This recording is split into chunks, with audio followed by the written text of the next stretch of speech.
इतने महंगे प्रोडक्ट्स लगाने के बाद भी क्या आपका मेकअप ब्लैक पड़ जाता है, ग्रे दिखने लगता है? प्रॉब्लम क्या आ रही है? इस प्रॉब्लम से हर कोई जूझ रहा है। बड़े से बड़ा मेकअप आर्टिस्ट पे ये हो जाता है। हम लोगों को लगता है कि हमारी एजुकेशन हमको रॉन्ग दी गई है या फिर कहीं ना कहीं तो कोई प्रॉब्लम है, और हम अपने आप को ये सोच लेते हैं कि हम एक अच्छे मेकअप आर्टिस्ट नहीं है। तो दिक्कत कहाँ आ रही है? तो सबसे पहले मैं आपको एक बात बताने वाली हूँ कि दिक्कत है हमारी मेंटेलिटी में। तो दोस्तों, मैं नंदिनी आज आपके लिए एक ऐसी वीडियो लेके आई हूँ, एक ऐसी इन्फॉर्मेशन लेके आई हूँ जिसमें आपको पता चलेगा कि जो हम मेकअप करते हैं वो ग्रे क्यों पड़ जाता है, ब्लैक क्यों दिखने लगता है।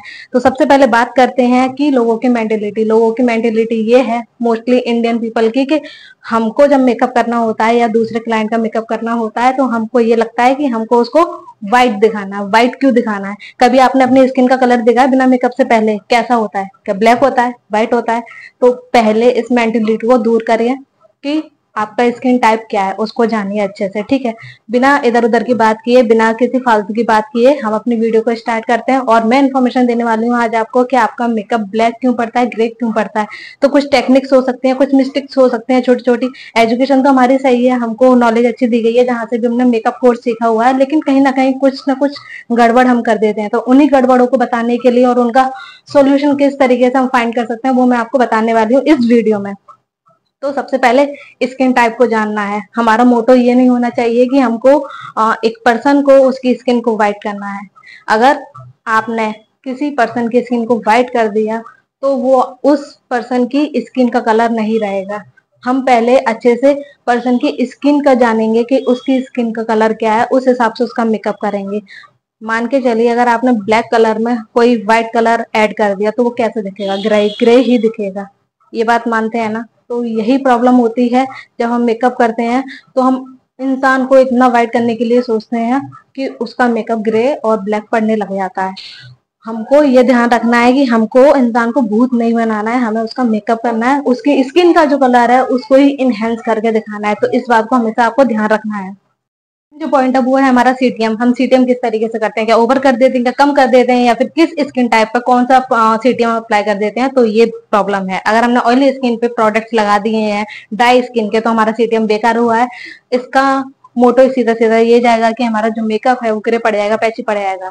ठीक है, तो सीटीएम बहुत अच्छे से करना होता है। सीटीएम को जानना बहुत अच्छे से होता है, किस तरीके से करते हैं, स्टेप्स क्या होते हैं उसमें, किस किस तरीके के प्रोडक्ट्स लगाते हैं, स्किन टाइप को जान के किस किस तरीके के प्रोडक्ट्स हम स्किन पर लगा रहे हैं, ये सबसे ज्यादा इम्पोर्टेंट है। तो अगर हमने सीटीएम में टोनर या फिर हमने जो मॉइस्चराइजर होता है वो हमने रॉन्ग लगा दिया या ओवर लगा दिया है तो इससे भी हमारा मेकअप ग्रे और ब्लैक पड़ने लग जाता है। तो आपको इस बात का और ध्यान रखना है कि हमने सीटीएम किस तरीके से किया है।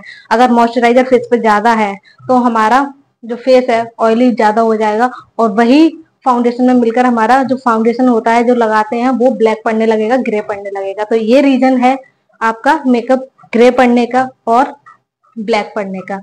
उसके बाद बात करते हैं कलर करेक्टर कैसे करते हैं। कलर करेक्टर से पहले प्राइमर किस तरीके का लगाया है, आपने स्किन टाइप को जान के लगाया भी है या नहीं लगाया है, या दूसरी स्किन का प्राइमर लगा दिया, या कभी कभी तो ऐसा होता है कि हम प्राइमर को ही मिक्स कर देते हैं।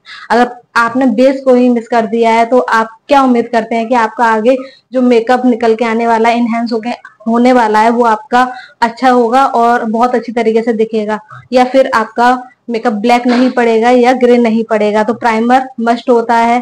आप कोई भी मेकअप कर रहे हैं, अगर आप सेल्फ मेकअप कर रहे हैं तो उसमें स्किप कर सकते हैं, बट अगर आप क्लाइंट का मेकअप कर रहे हैं, उसका स्पेशल डे अपने हैंड्स में ले रहे हैं, तो आपको प्राइमर लगाना बहुत ज्यादा जरूरी है। आपको प्राइमर लगाना ही लगाना है और स्किन टाइप को जानते हुए लगाना है।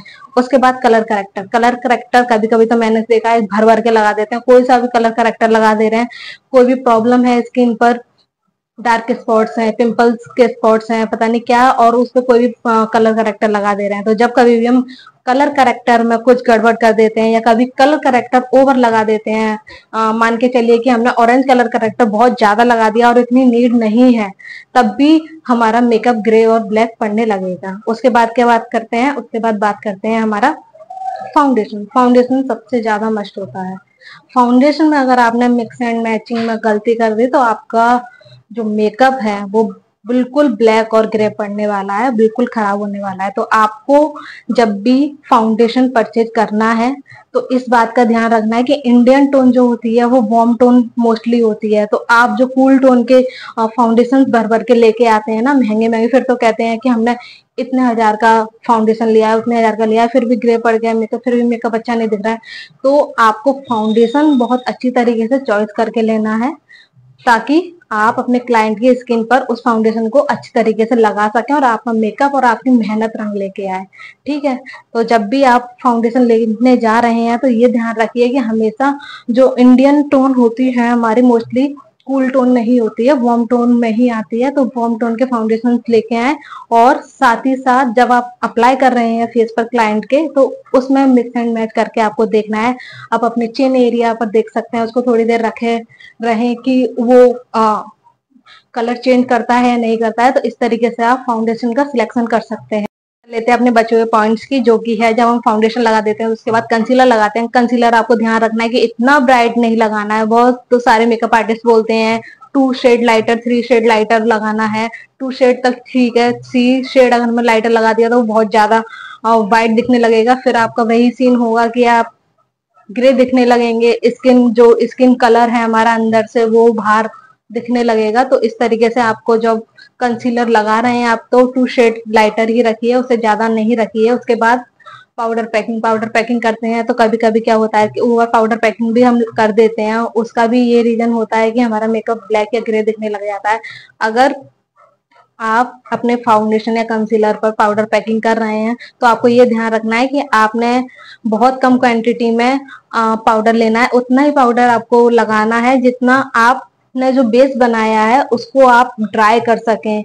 ओवर ड्राई नहीं करना है आपको, वरना वो ब्लैक एंड ग्रे के साथ आपका केकी और पैची भी दिखने लगेगा। ठीक है, तो इस बात का हमेशा आपको ध्यान रखना है। उसके बाद बात करते हैं हम ब्लश लगाते हैं, कॉन्टोरिंग करते हैं, उसमें कोई दिक्कत नहीं है। लेकिन सबसे बड़ी जो दिक्कत आती है जब हम हाइलाइटर लगाते हैं, हाइलाइटर में हम बहुत बड़ी गलती कर देते हैं। हाइलाइटर हम व्हाइट कलर का लगा देते हैं, बहुत ओवर लगा देते हैं, तो वो भी कहीं ना कहीं हमारे फेस को ग्रे एंड ब्लैक दिखाता है। तो आपको ध्यान रखना है कि जब भी आप हाइलाइटर लगा रहे हैं तो हाइलाइटर से पहले आप मेकअप फिक्सर लगा लीजिए, उसके बाद हाइलाइटर लगाइए और हाइलाइटर बहुत कम क्वांटिटी में लगाइए।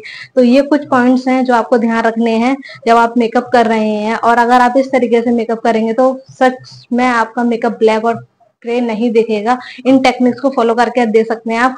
और हमेशा एक चीज का ध्यान रखना है आपको कि जितने भी मेकअप प्रोडक्ट्स आप अपने फेस पर या किसी और के फेस पर अप्लाई कर रहे हैं तो उसमें आपको बहुत कम क्वांटिटी में लेना है। याद रखिए कि आप एक मेकअप कर रहे हैं, एक पर्सन की स्किन टोन को इनहेंस करके दिखा रहे हैं, स्किन फीचर्स को इनहेंस करके दिखा रहे हैं, आप कोई पुट्टी नहीं कर रहे हैं। तो इस बात को आपको ध्यान रखना। अगर आप इस वे में आप मेकअप करेंगे तो आपका मेकअप बहुत अच्छा दिखेगा, बहुत सेटल्ड लुक दिखेगा।